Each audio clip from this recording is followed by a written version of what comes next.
So yun, good morning mga bossing.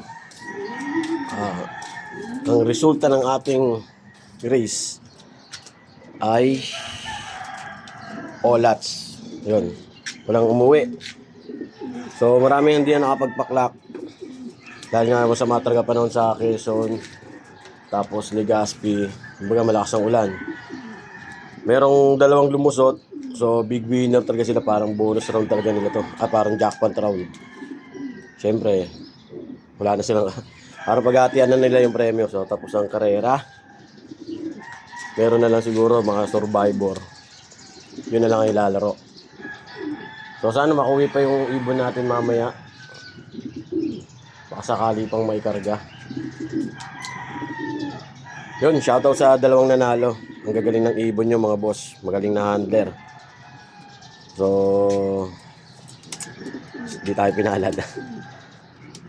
Yan, subok na lang tayo ulit. Okay lang yan. Ganun talaga, sama sa karera. So umasa pa rin tayo na makabalik pa rin ang ating ibon hanggang mamaya.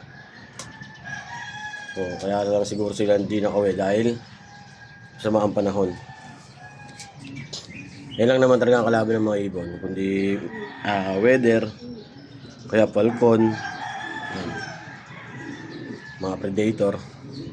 So pero uwi naman yun.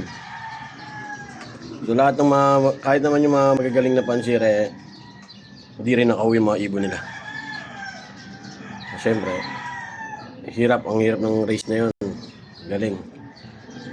Kaya babawi na tayo sa sunod. Yun, thank you mga boss. God bless.